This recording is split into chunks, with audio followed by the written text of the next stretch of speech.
Nama Bengaluru Foundation has become the voice of citizens' voice of Bangalore, and the government listens to the voice of citizens through Nama Bengaluru Foundation.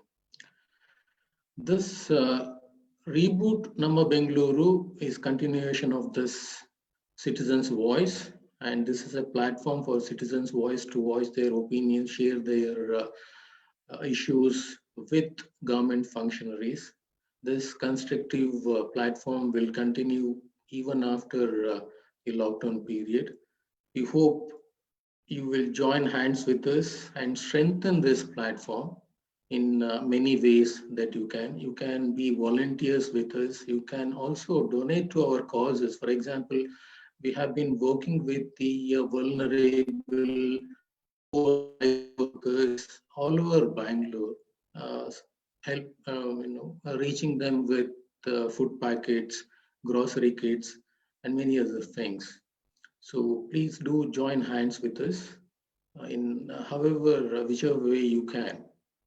Um, Let us wait for our guest today, Sri Tejasvi Surya, to join in. He will be joining in us in any moment.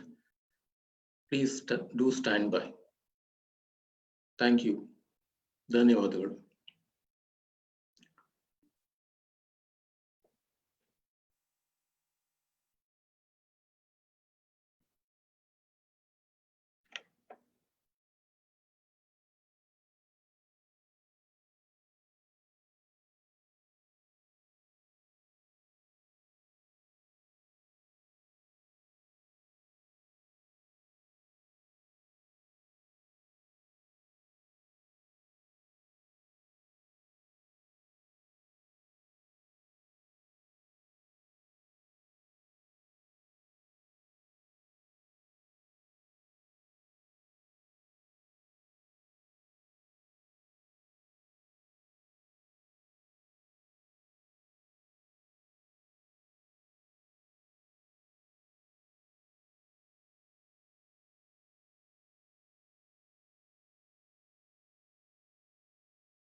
Hello, good evening. Hello. Good evening, sir. Good evening, sir. Sir, give me 1 minute. Just give me 1 Yes. minute. Yes.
Sir, Hello. namaste. Yes.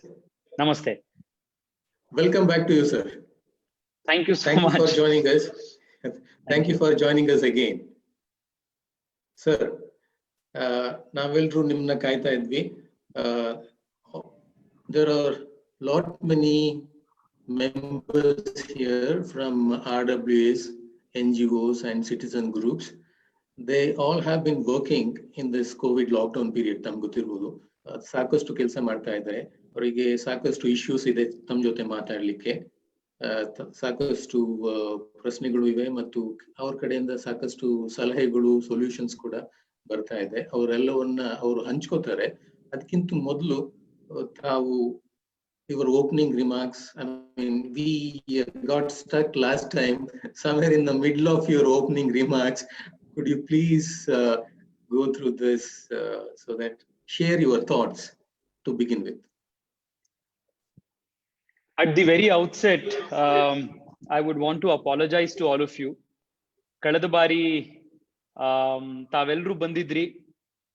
ಪ್ರಾರಂಭ ಆದ ಸ್ವಲ್ಪ ಹೊತ್ತಿನಲ್ಲಿ ನಮ್ಮ ಕಚೇರಿಯ internet ಕೈ ಕೊಟ್ಟಿದ್ರಿಂದ ಇವತ್ತಿಗೆ reschedule ಮಾಡ್ಬೇಕಾಯ್ತು. ತಾವೆಲ್ಲರೂ ದೊಡ್ಡ ಸಂಖ್ಯೆಯಲ್ಲಿ ಕಳೆದ ಬಾರಿ ಪಾರ್ಟಿಸಿಪೇಟ್ ಮಾಡಿದ್ರಿ. ಆಗ ನಾನು ಮಧ್ಯದಲ್ಲಿ ಹೋಗಿ ಇವತ್ತು ತಿರ್ಗಾ ತಾವೆಲ್ಲರೂ ಬರ್ಬೇಕಾಯ್ತು. ಅಪಾಲಜೀಸ್ ಮೊದಲೇದು. ನನಗೆ ನನ್ನ ರಿಕ್ವೆಸ್ಟ್ ಏನು ಅಂತಂದ್ರೆ, ಹಲವಾರು ಬಾರಿ ರಾಜಕಾರಣಿಗಳು ಕಾರ್ಯಕ್ರಮಗಳಲ್ಲಿ ನಾವು ಮಾತನಾಡೋದು ಜಾಸ್ತಿ, ಕೇಳಿಸ್ಕೊಳ್ಳೋದು ಬಹಳ ಕಡಿಮೆ.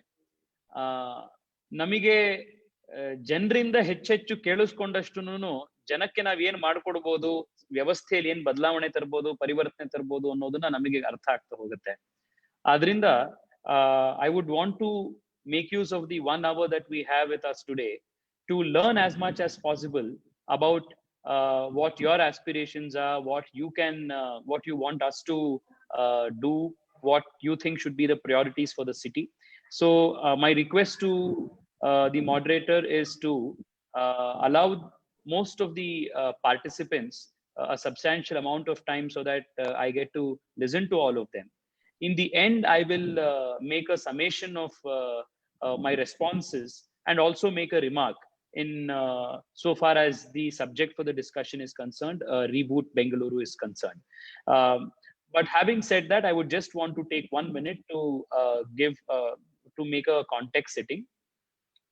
I want to know if English should be the mode of communication or should Kannada be the mode of communication? Namma ivattina discussion nalli. Sir. Sir, my question is, should English be the mode of communication or should it be Kannada? We can mix it up, sir. Okay, we have both Kannada speaking as well as only English speaking too. Adrinda mix ಮಾಡ್ಕೊಂಡು ಮಾತಾಡಿದ್ರೆ ಬಹಳ ಒಳ್ಳೆಯದು. ಆಗ್ಲಿ. ಮೊದಲನೇದು, ಈ COVID-19 ಈ lockdown ಏನಿದೆ, ಇದು it has presented us with a host of opportunities and a lot of challenges as well. ಆದ್ರೆ ಈ ಸಂದರ್ಭದಲ್ಲಿ ನಮಗೆ ಬಂದಿರುವಂತ ಅವಕಾಶಗಳೇನಿದೆ, ಅದನ್ನ ಕ್ಯಾಪಿಟಲೈಸ್ ಮಾಡ್ಕೊಳ್ಳಿಕ್ಕೆ ಬೆಂಗಳೂರಿಗೆ ತನ್ನದೇ ಆದಂತಹ ಶಕ್ತಿ ಇದೆ, ತನ್ನದೇ ಆದಂತಹ ಅಡ್ವಾಂಟೇಜಸ್ ಇದೆ. ಅಂಡ್ ಈಗ ಸದ್ಯಕ್ಕೆ ನನ್ಗನ್ಸುವಂತ ಒಂದು ಸವಾಲು ಅಂತಂದ್ರೆ, to reboot Bengaluru is to reboot the livelihoods of Bengalureans. ಬೆಂಗಳೂರಿಗೆ ಜೀವನವನ್ನ ಮಾಡಬೇಕು ಅಂತ ಜೀವನ ಅರಸಿ ಬೆಂಗಳೂರಿಗೆ ಬಂದಿರುವಂತ ಕೋಟ್ಯಾಂತರ ಜನ ಇದ್ದಾರೆ. ಅವರಿಗಾಗಿ ನಾವೇನೇನ್ ಮಾಡ್ಬೋದು ಬೆಂಗಳೂರಿನಲ್ಲಿ? I think that should be the basic context over which we can deliberate the sub themes of this. ಯಾಕೆ ಅಂತಂದ್ರೆ, ಲಾಕ್ಡೌನ್ ನ ಸಂದರ್ಭದಲ್ಲಿ ನಾವು saving of lives for the most important challenge.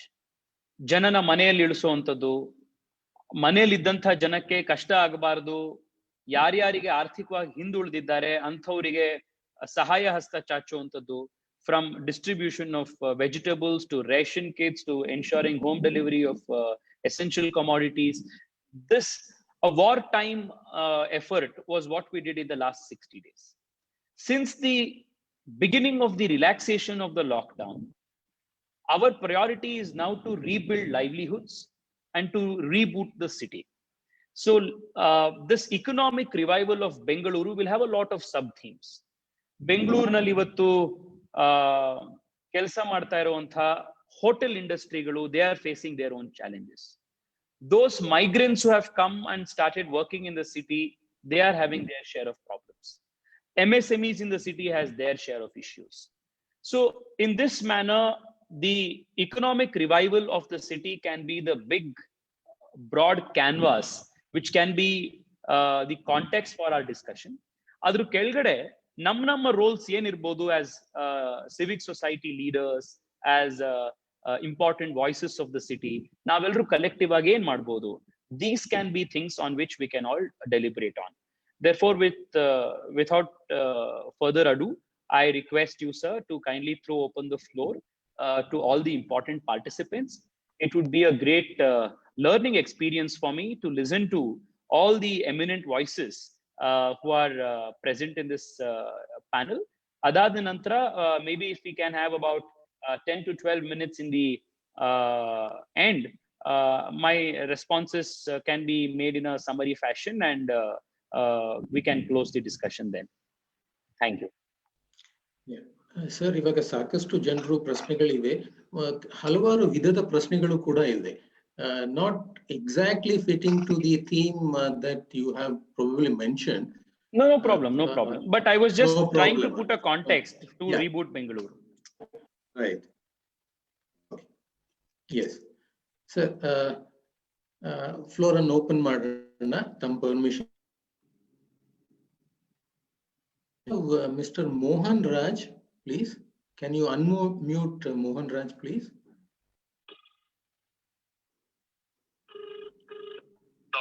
ಒಳಗ್ ಬರ್ರಿ. Mohan Raj ilva. Varun C, please. Sorry, sir, I am there. Oh, you are there. Hello. Okay. Yes, Mohan Raj, please. Go ahead with your.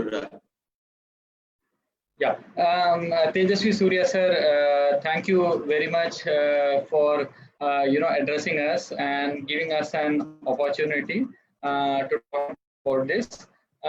Sir, I would like to highlight one of the challenges that I am here to bring about.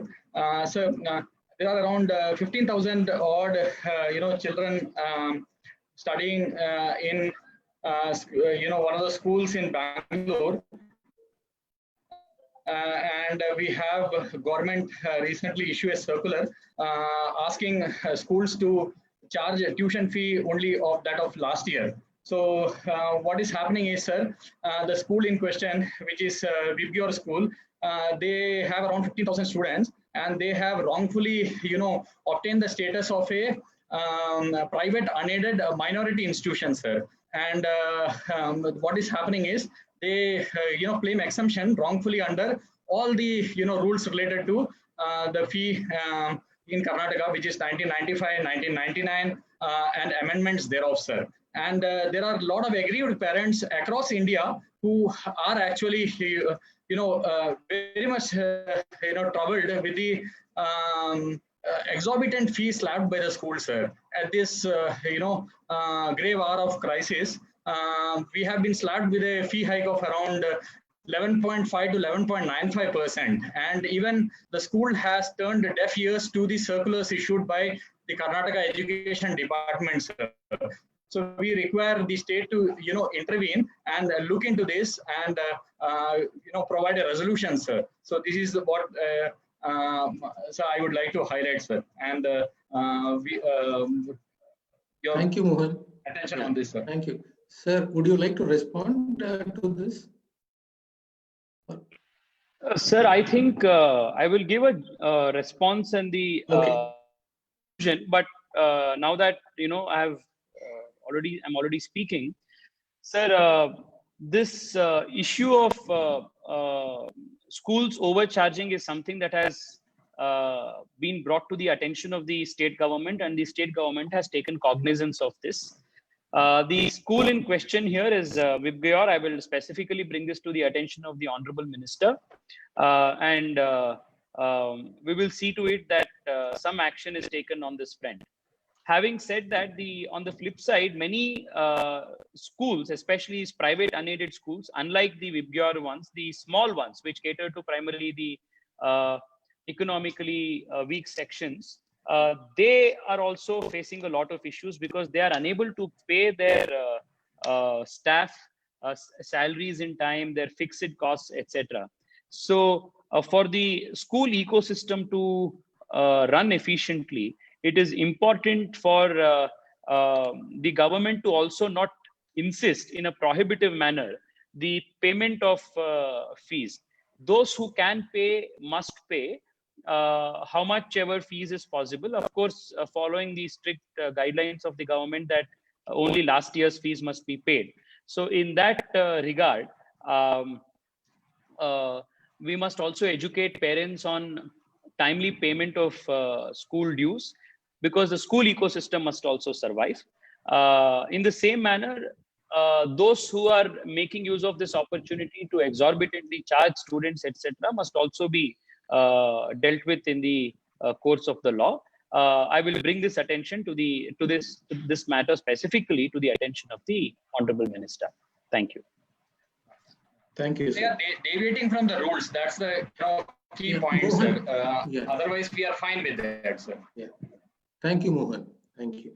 Can we move on to Sri Ravindra Kulkarni, please?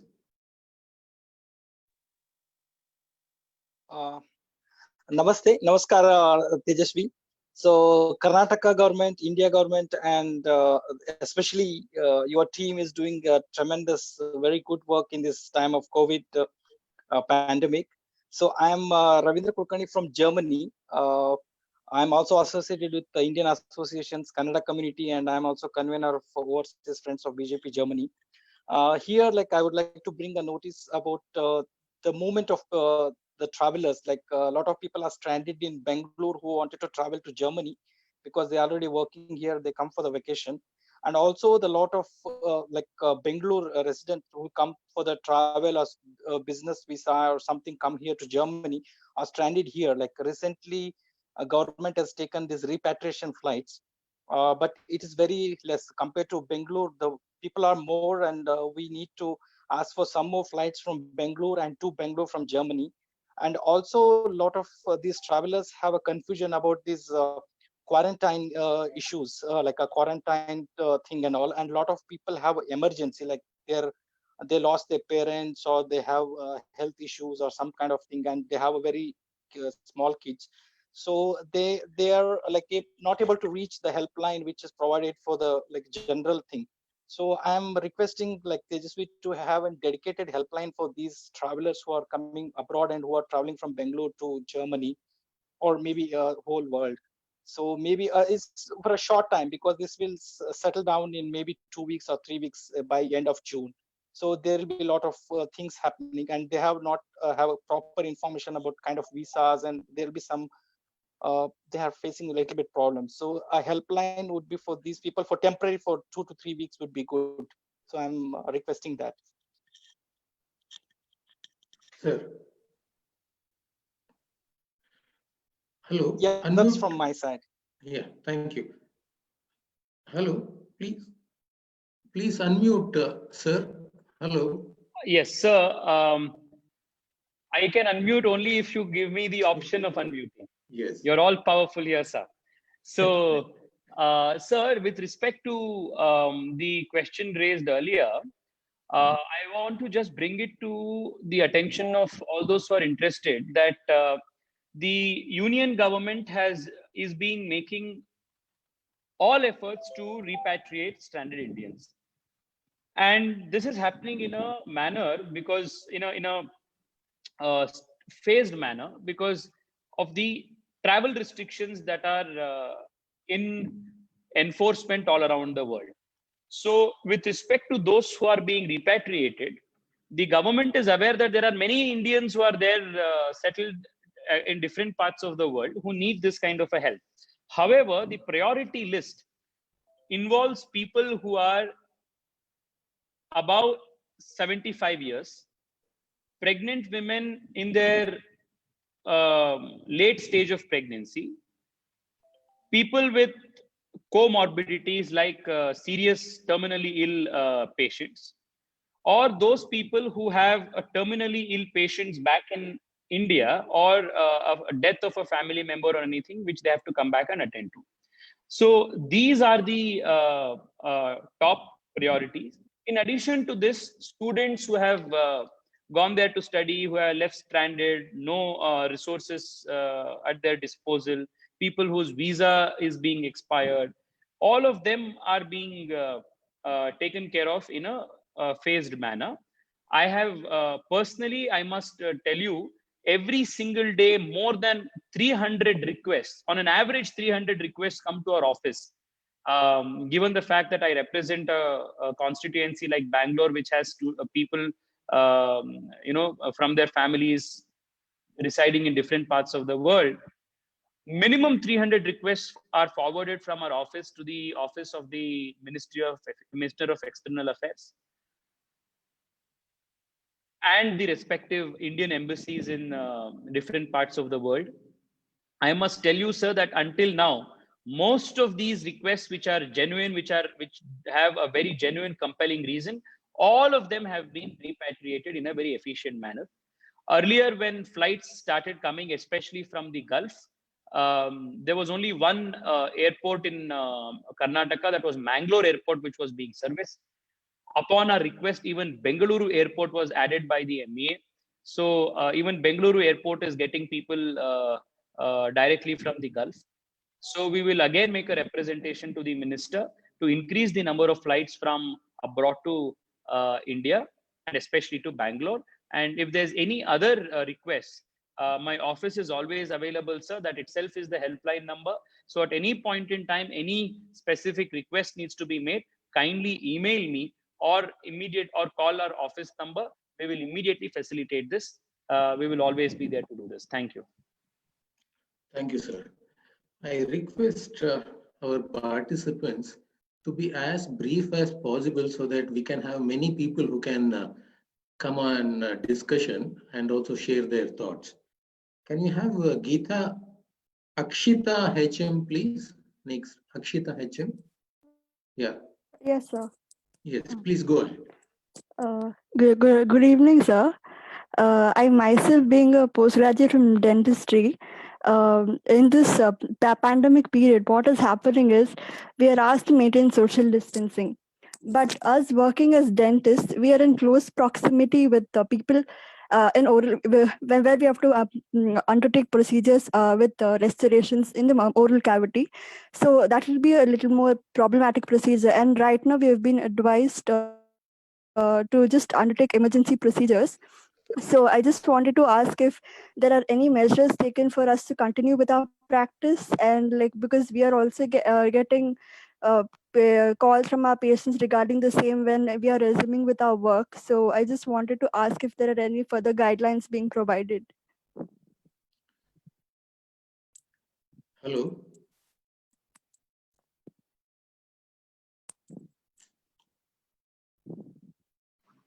So I will answer this in the end. Okay. Okay. Yeah.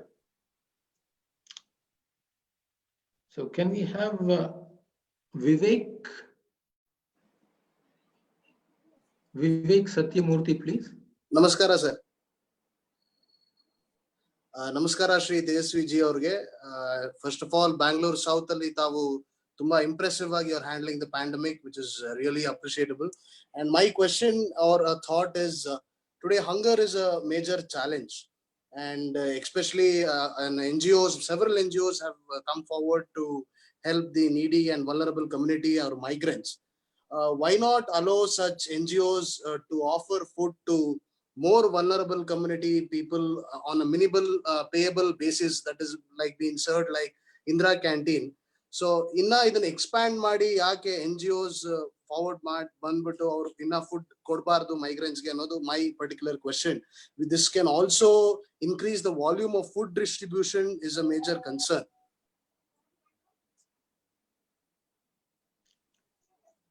Hello, can you please unmute, sir?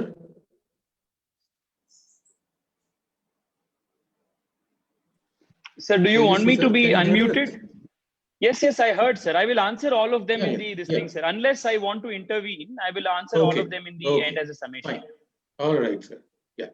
Can we move on to next? Anna Philippos, please. Okay. Honorable MP, the slums where there is no social distancing at all possible, we need to do testing there so that we can find out who those who are asymptomatic or mildly symptomatic, because they can become super spreaders. And those can be put in institutional care, but when do we start the testing? And those who are negative can go back to work there so that they can start earning properly. Yeah. That is all my question is. Yeah, thank you. Can we move on to Annapurna Venkatesh, please?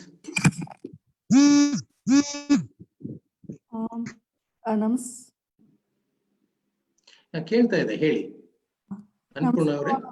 Tejasvi Surya avare. So actually I'm an advocate. Many of my clients are coming to me seeking some relief. Enagide andre they have booked several function halls, but they, because of the lockdown, they couldn't go ahead with the functions, and now the function owners are not refunding the amount with giving some. So it's large amount that has been paid, and it's hard-earned money. One the madve madodakke they would have, we all know how much they would have saved money. So they're not able to handle the situation. If we understand that they are undergoing a lot of crisis. So if some amicable thing, like if they can withhold 10%, refund 90%, if some amicable understanding, or if a proper takes up this, that will really help a lot of customers in Bangalore to get the refund. I mean, I don't want to unnecessarily ask them to go to Consumer Forum or somewhere else. Let's, sort it out amicably is what I sincerely feel, though I'm an advocate. Thank you, Annapurna avare. Tweeted this also, but I've not received any response. If you can please address this through some proper forum, it will be really great. Thank you so much. Thank you, Annapurna avare. Can we move on to Mr. Bopanna, please?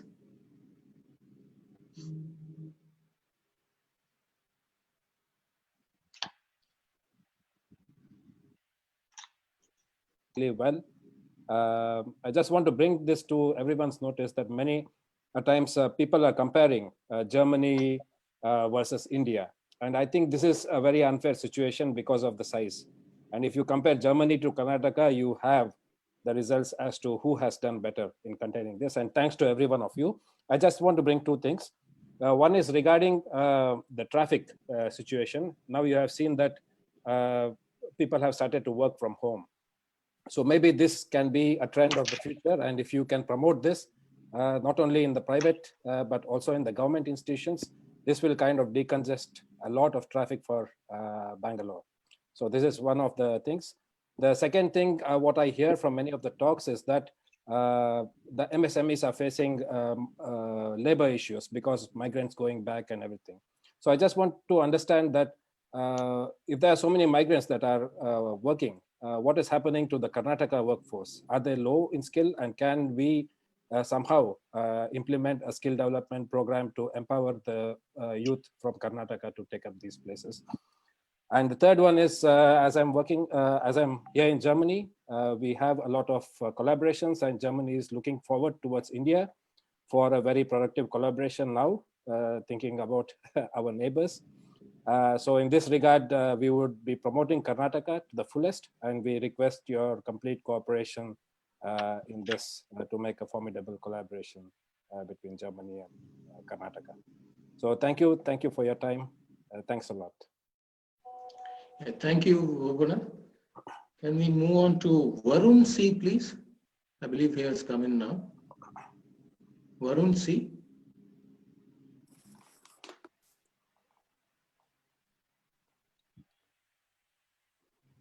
Is Varun there? Okay. Can we move on to Suhas U? Suhas U?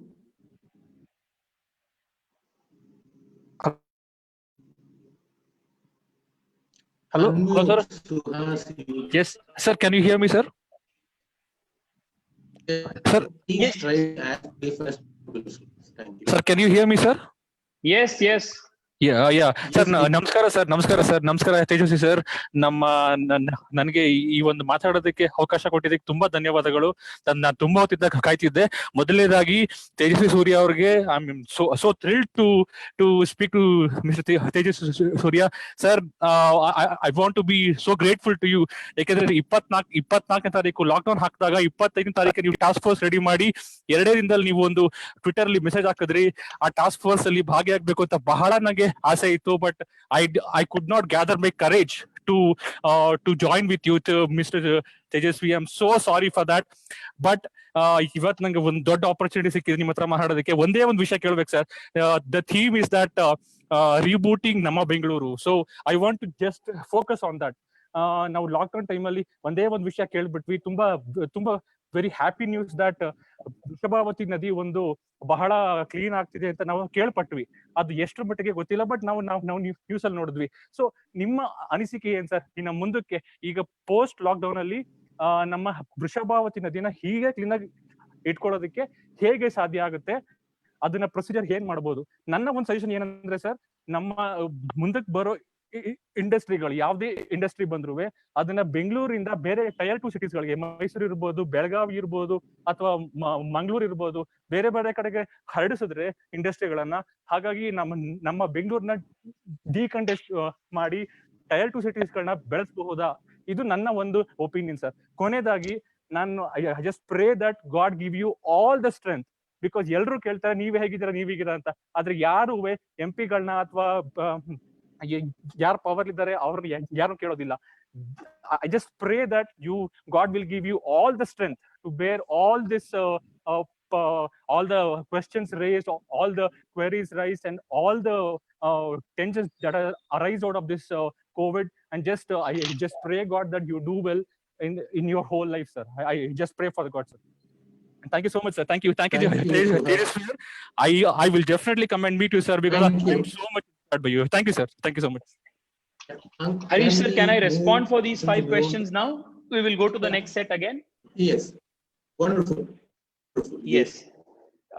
So with respect to the question on doctors involved in non-COVID cases, I have interacted with many doctors, including specifically dentists.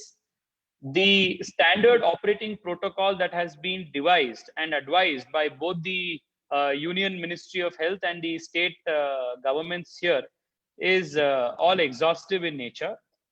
However, having said that, doctors like the ones in practice in dentistry or ENT are ones who are exposed more compared to many other professions.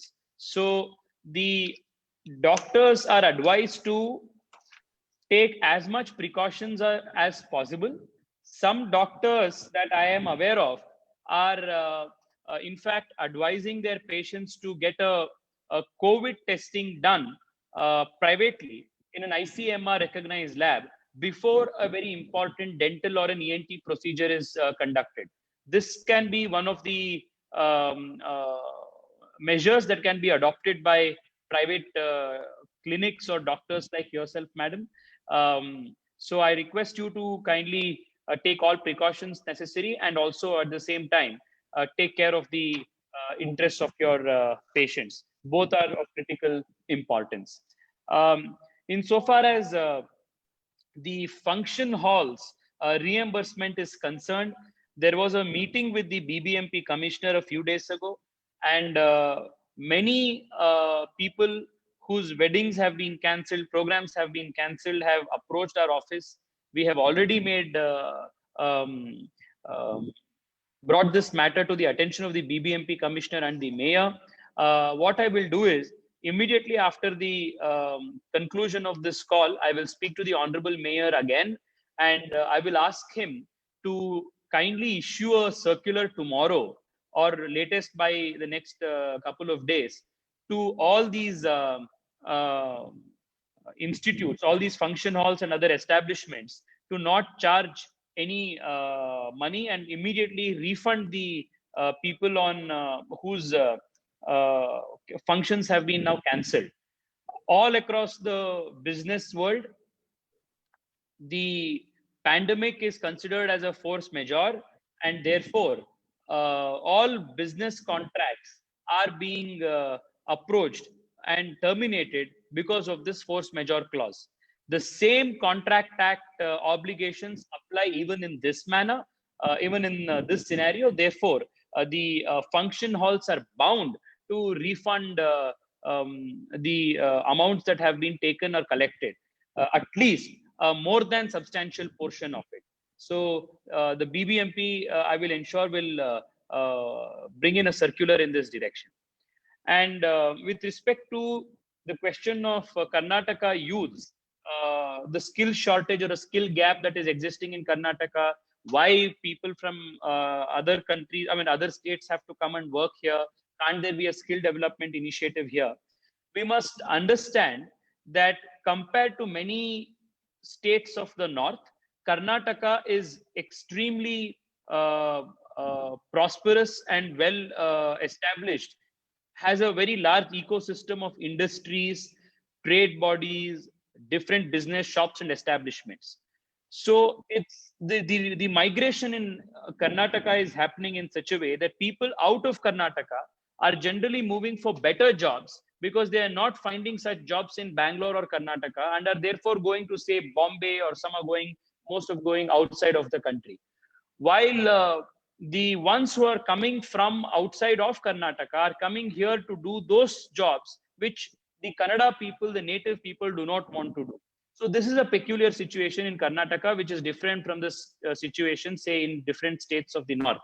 So we must not only take measures to address the skill gap by giving opportunities for our brothers and sisters from Hyderabad, Karnataka regions, because they are really in need of the job opportunities in Bangalore, and maybe that skill gap can be addressed. But the young people of Bengaluru, young people of different parts of tier 1 cities of Karnataka, their skill upgradation must happen in such a way that they can get the next generation jobs for Karnataka. So the other skill gap, whether we like it or not, in the coming days, there is going to be a reverse migration again. All those people who have gone back to their villages in the north will naturally come back. Economics will demand that they come back to Bengaluru to resume their jobs, and that work will continue. So we need to definitely concentrate on that. Lastly, on the Vrishbhavati river cleaning up, we all were involved in the run that was organized to create awareness about the Vrishbhavati cleaning. Thankfully, the river has now naturally reached a position where it is much cleaner than it was in a few decades. So we will bring it to the attention of the Karnataka Pollution Control Board, the BWSSB and others, to see how we can ensure the upkeep of this cleanliness. Thank you so much. This specific issue is something that is close to my heart, and I will ensure that I will discuss this matter with the BWSSB chairman and see if something can be done to make good of the gains of this lockdown. Thank you. Thank you, sir. Can we move on to Pragya Prasoon, please? Pragya Prasoon.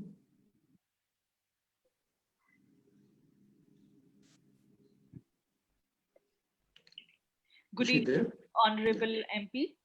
I am Pragya, and I am part of RWA in Kagdaspura, Ward 57, as well as I run an NGO to provide relief and rehabilitation to burn and acid attack survivors. I had a couple of concerns, but one of the main one which I read today in an article was that the Honorable CM is planning to open religious places as well as malls from first week of June. which is I think is not we should not prefer to do that right now until we have some stability in controlling the more infections. Apart from that, in this COVID time, a lot of labors are affected.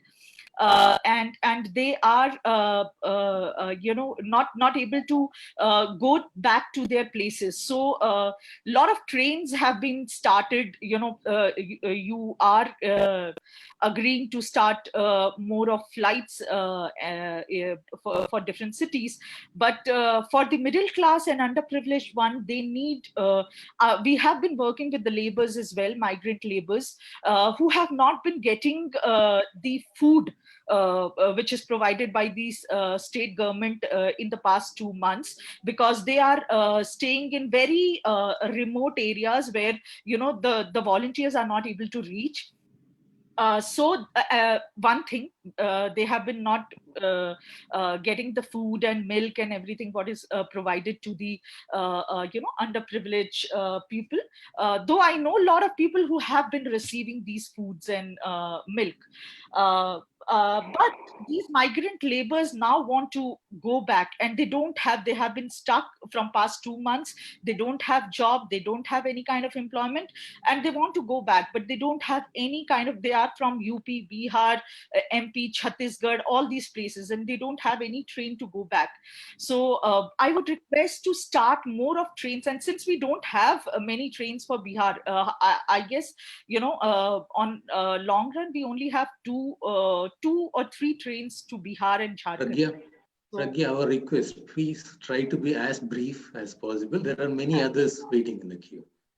Okay, and the third is, creating more awareness about COVID and infection in the underprivileged category, because these people are still roaming around without mask, and there's not much of awareness in these people. And so a lot of awareness campaigns, and masks should be a compulsion for people who are coming out, which is not happening right now on the road. Thank you, Pragya.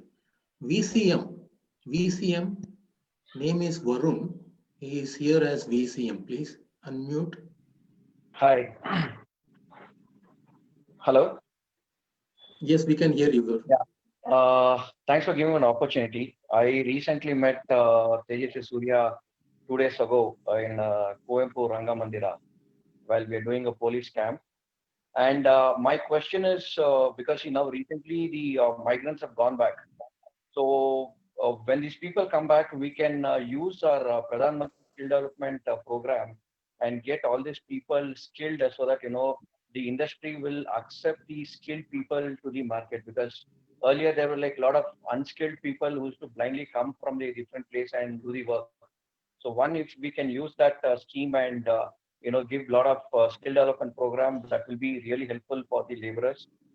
That is one. And second, whoever is coming back, we can get the authorized way of getting registered in the labor department, because most of them are not registered in labor department. As the labor department has got the huge fund, and they can utilize the fund for their skills, or because they have a scheme, these kind of situation where wherein they can use the fund of labor department if they work for 3 months. So labor department has a certain scheme which can fund them. So these are the 2 important points, which I would like to highlight at this point.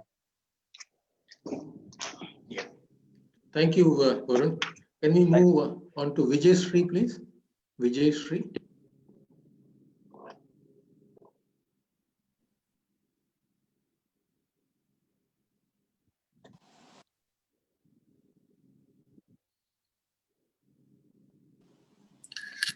Sir, can you hear me? Yes, please go ahead. Sir, yeah. Good evening, Mr. Tejasvi sir, and all the people who are here in this forum. I'm right now I've joined this meeting from Malaysia. I'm basically from Bangalore, but since due to COVID, we are stuck here. And My question is, from Malaysia, there were quite a lot of people who were stranded, and some of them have reached back their destination. And for me, I have no issues because I have my house here. But then when I'm returning back, my what I want to know is, I have a son who is on wheelchair.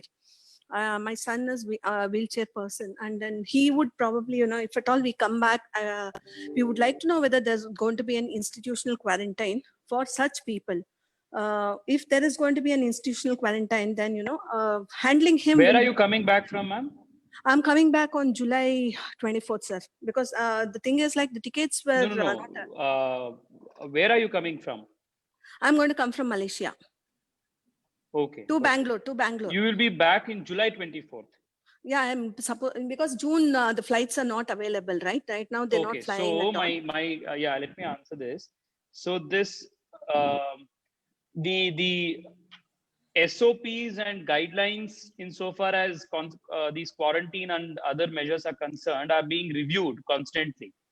Okay. So what was the thing? What was the guidelines that were in force a few days ago are now revised. So maybe by the end of July or mid-July, there will be considerable revision that would have happened. So we will kindly follow the latest guidelines that would have been issued at that time. There's a lot of time for it. Yeah, sure. Thank you. And also, if since there are a lot of old people here whom I know who are from Bangalore, for those kind of people, if you could just this is probably from all the countries. I'm sure there'll be a lot of old people who will be coming, and they would also, will not probably be able to stay in an institutional quarantine. Yes. No. For old people above 70 years of age, they're already exempt. So, but by the time by July, I'm sure there will be new protocols that will be devised. Okay, sure. Yeah, thank you so much, sir. Yeah. Thank you, Vijayashree. Can we move on to Mr. Vikram, please? Vikram? Hello, sir. I would be very glad that you took time once again to come and meet us. I'm very grateful for that. Now, I had a question in reference to people going back to work who've been working from home. There are protocols that need to be followed by companies. They are starting up asking people to join already. Some of them already joined. They're starting with 33%. Is there an SOP that the government has released that can be used and we can go through that and make sure that they're following the protocol? Yes, the circular is already out. A simple Google search will help you. On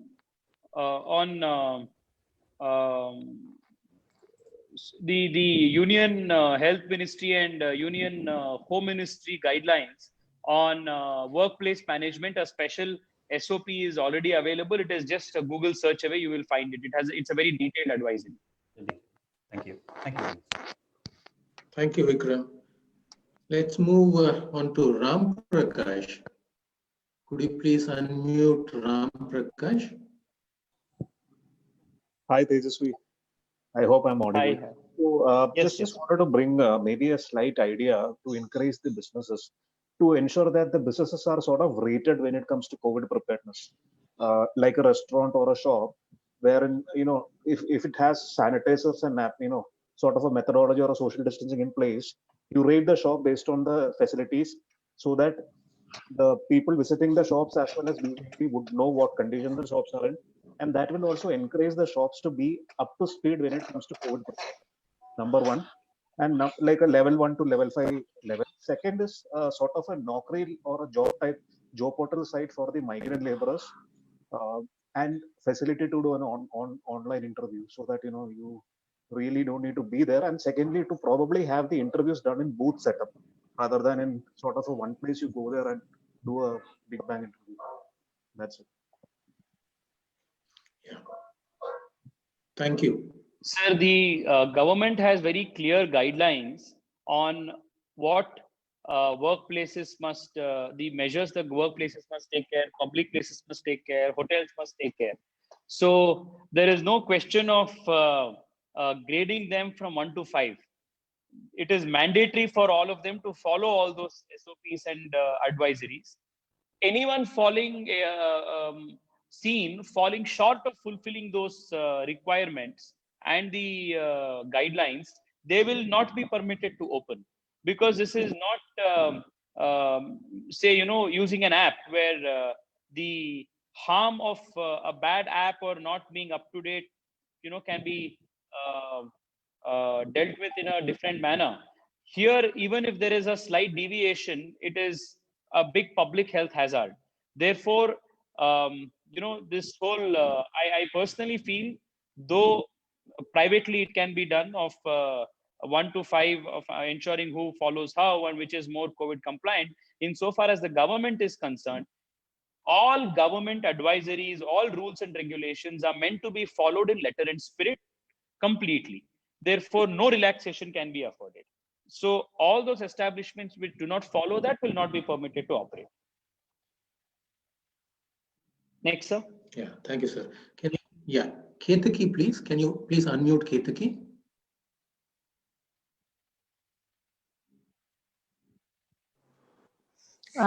Good evening, Tejasvi sir.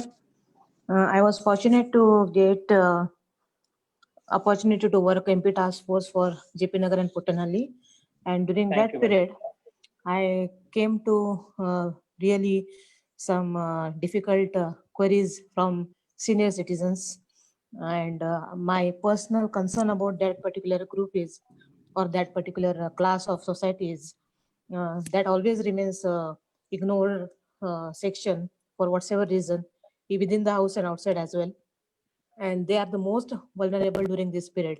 So shall we have some sort of a database, again zonal wise or area wise, wherein we know people above 70 above and the kind of diseases they are going through, irrespective of they are from a well-to-do family background or underprivileged background or whatever, but then it is easy for us to reach out to them and serve them, because during that period I know our volunteers had to really go through a tough time, because many of them did not have smartphone, they couldn't tell their address properly, and we faced a lot of issues, though our people were in the field to help everyone possible during that period. So that's my request to you. What can we do on that? Madam, thank you for that concern.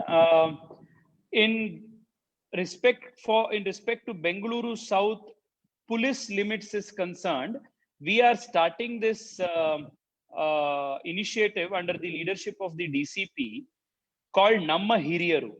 Under this project, we are trying to map and understand, like you rightly mentioned, understanding of how many citizens, senior citizens are there, where they are staying, what their specific concerns are, how the nearest point of contact in the police station or in the neighborhood can be assigned for immediate SOS calls. So this is something that we are trying as a pilot in my constituency in the Bengaluru South Police Division.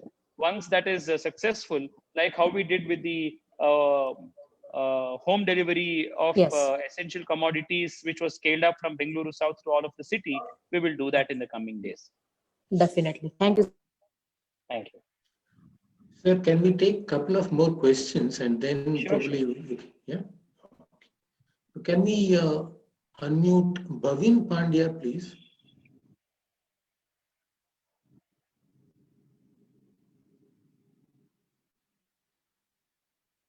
Bhavin Pandya.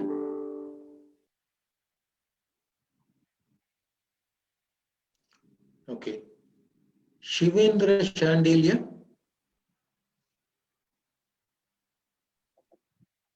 Thank you, sir, for giving me the. Shivendra Chandelia, yeah, please. Yes. My question for MP is, sir, as we know that our city is a hub for education, all people from all over the country come here. That creates opportunity for many people to have livelihood on this. So what happened that after COVID, many of students moved. That result in vacancy of PGs, paying guest services. That what result has happened that all those PGs building which are on rent have to pay the rent to their original owners. So I can't hear you too well. Yes, sir. My question is regarding paying guest services, sir. Yes. That what happened after post COVID is many of the students have left that buildings, but the PG owners have to pay the rent to the owners, the original owners with whom they have been in agreement before. So, sir, my request is to you is to please ensure some guidelines or something for compensation of that, so that there will be no maximum loss to the business of this kind. Yeah, got it, sir. Yeah, thank you. Ankit, can you please unmute Ankit?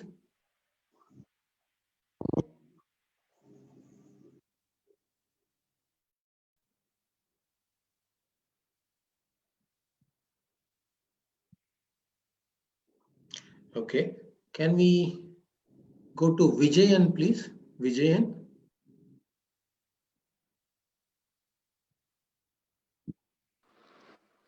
Hi, Surya. My name is Vijay Menon, and I'm from Citizens Action Hi. Forum and in Koramangala. Fantastic work you're doing, but I have a fear, and I'll just say the fear and you can address it. The fear is that when we say reboot Bangalore, will we reboot Bangalore back to its original way that we used to work, which we all know was not a perfect way of working. So when we talk directly about the migrant labor, we know for a fact that a majority of the migrant labor was employed by the building and labor industry. So when you are saying reboot and giving impetus to these industries, will there be, and I think you should look at this, there should be a link to any package that you're giving to this industry to how they treat the labor in future. And one must understand that this money that is being given off for revival is actually taxpayers' money. I hope I made myself clear. Thank you, Vijayan. Sir, can we take one last question? Hello? Hello? Surya, sir?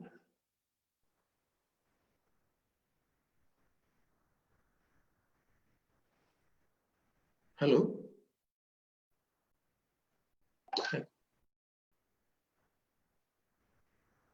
Please unmute Shanti. Let's hear her concern. Shanti, please.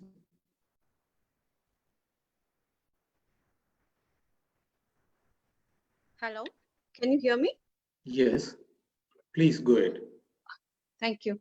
Good evening, Mr. Surya. This is Shanti Satish here, and Yes. I'm actually advisor to the Karnataka Commissioner. I'm the advisor board member of them. So I have just 4 concerns that I just wanted to put across to you, and I've been trying to reach you for a couple of months, but I just couldn't get through.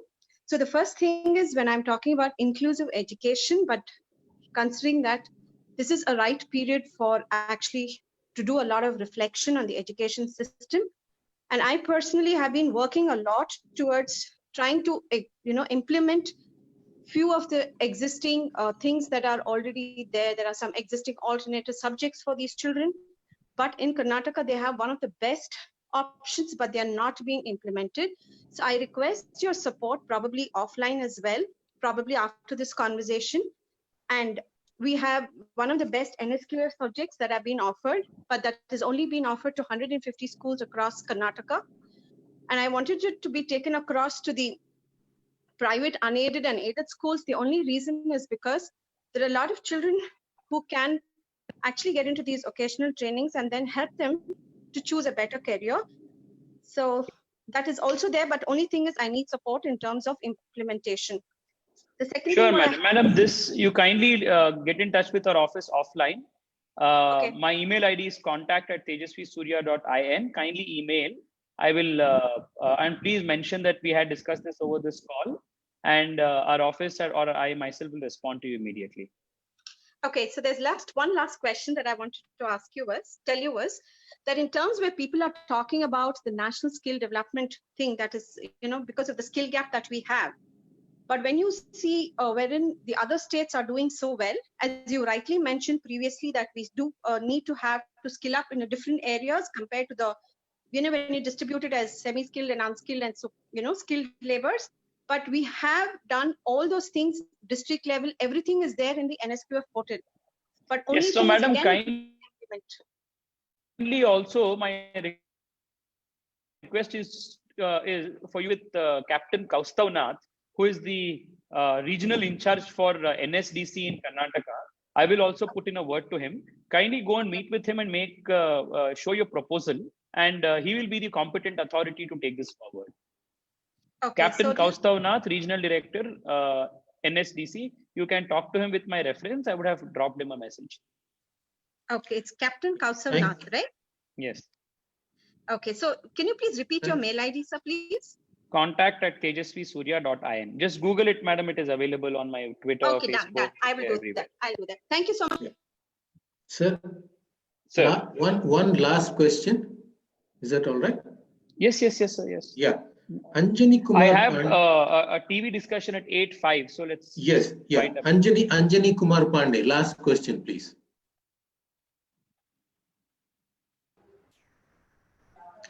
Hello. This is Anjani Kumar Pandey. Yeah. Please try to be as brief as possible. Thank you. Sure, sir. So my question is, a lot of schools are nowadays coming with the online education system. So the little bit concern is on the government school or the school that is managed by BBMP, those poor kids who don't have infrastructure or facilities to use the online services. How we are going to handle the education for those schools? So thank you so much for this concern. Let me also use this opportunity to conclude the discussion if Mr. Harish sir will permit me. Yeah. Yes. It was great talking to all of you. Before I sum up, let me specifically address this question of BBMP schools. I think one of the things that the COVID lockdown has taught us, rightly so, is that a kid may not necessarily go physically to a school, but that doesn't mean that learning must stop. So it's a blessing in disguise that online education, especially thanks to efficient ICT, is possible today. And a couple of days ago, I had written to the Honorable Minister for Human Resource Development to recognize officially all across the country virtual schools, so that the best of the educators can come together, collaborate or aggregate to teach to the kids of their choice all across the country without any restriction that a brick and mortar physical school imposes.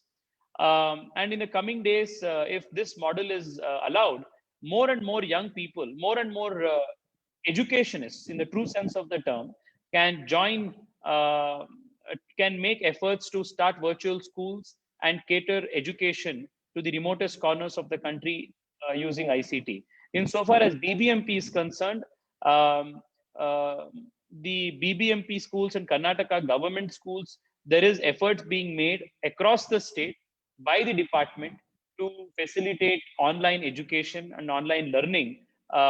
And in a very few days, in a short while from now, you will hear from the state government itself the measures that are being contemplated to address this concern.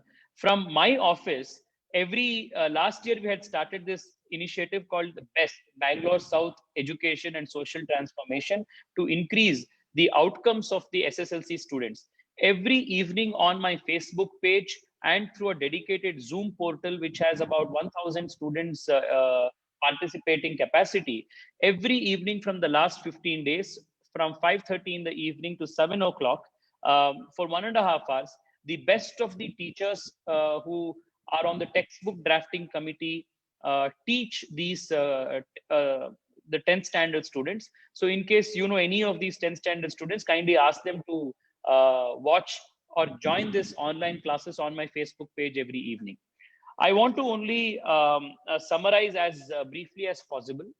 Like I mentioned earlier, the COVID crisis has presented us with interesting opportunities to revisit the way we have been governing ourselves, Our administrative systems need a reboot, and it's a great opportunity for us to infuse more and more technology in our governance mechanisms.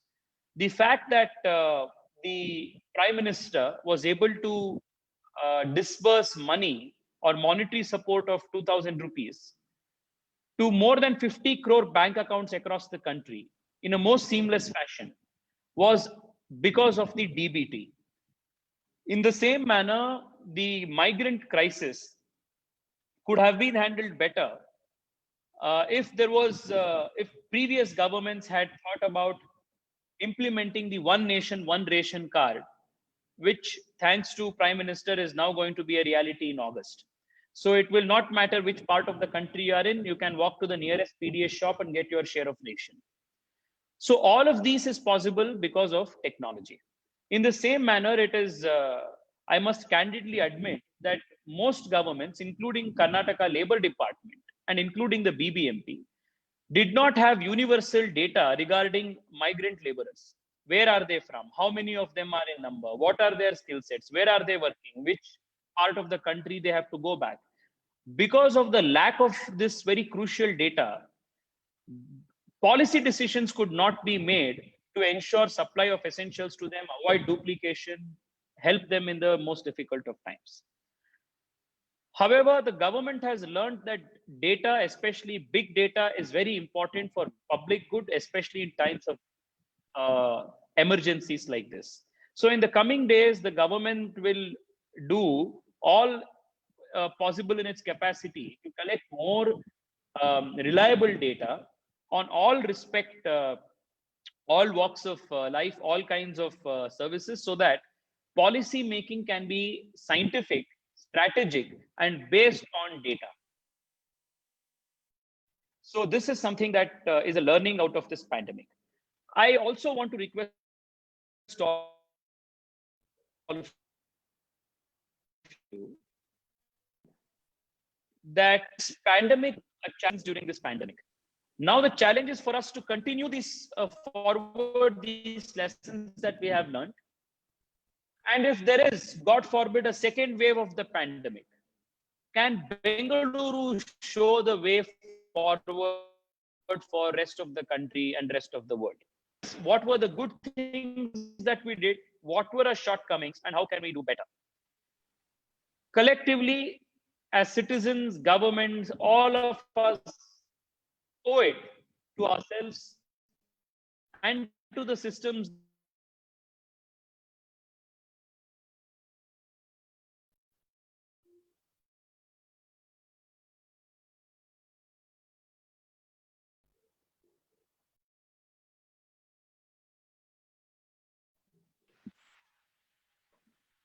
Sorry. So how can we go about doing this in the coming days? So I only want to sum up again by conclude again by saying that compared to the rest of the world, India has managed to handle this pandemic efficiently.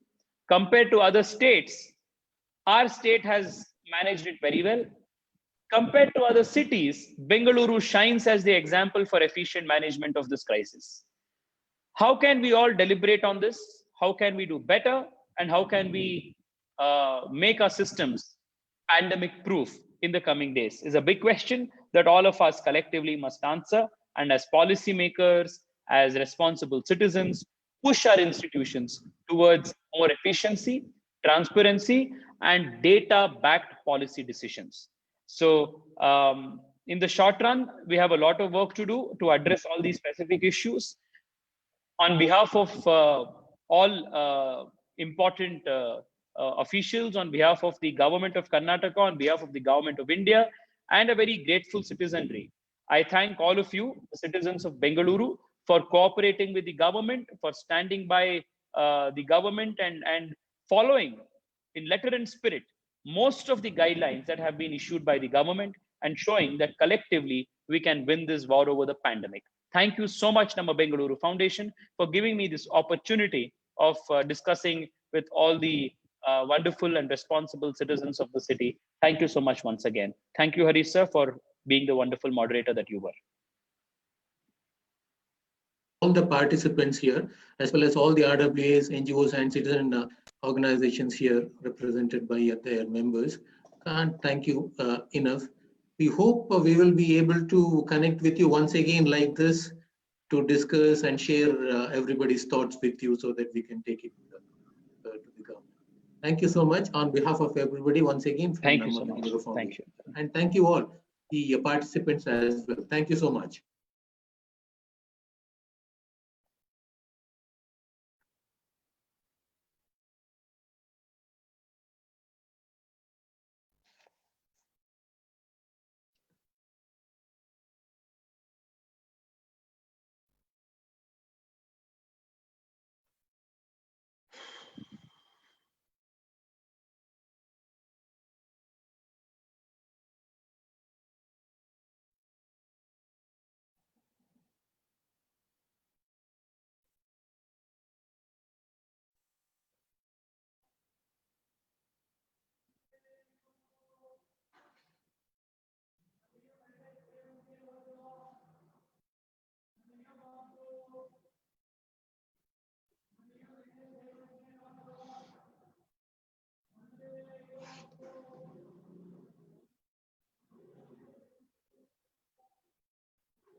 Who was the gentleman who fall asleep? Mukunda Rao. And he was not there. He literally slept off. Nicely dozing off.